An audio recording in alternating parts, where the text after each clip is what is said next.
I'm here in Dance House in Dublin as Dance Ireland are celebrating 21 years, and as someone who loves to dance but who's really bad at it, I'm actually really looking forward to this.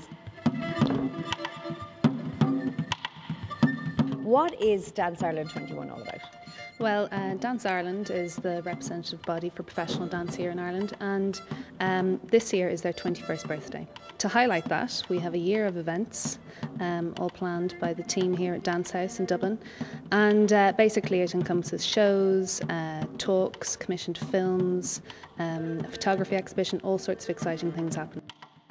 Well, I've got two pieces at the Project Art Centre. My two pieces are called Hear Me Sing Your Song and 10. Dance Ireland is a fantastic resource for professional dancers. So they provide training and advice and support opportunities to showcase like this. And we've got 6 fantastic studios here at Dance House. Loads of stuff happening. The place is buzzing every day. So Hazel, it's a pleasure to meet you. Tell me all about Minutes in Motion.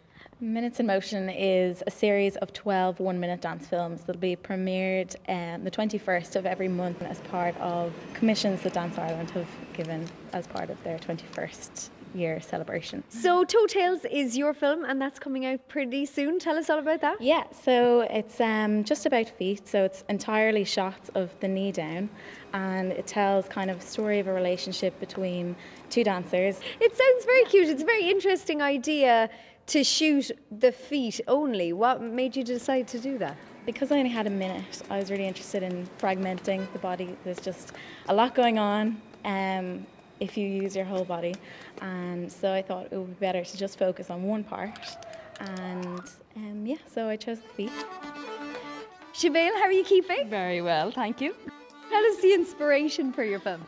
At Let Your Picnic every year I have a show in the Irish tent, and we wanted to get the same idea going from the live show, that you have two different styles going on. So I have Shanos on one side and you have contemporary on the other.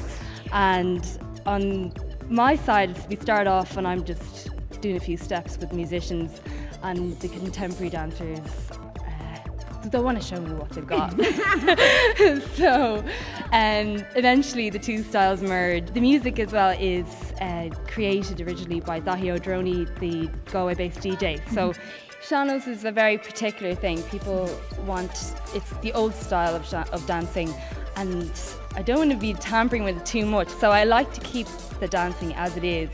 But yeah, I think bringing in the modern aspect of it makes it more accessible.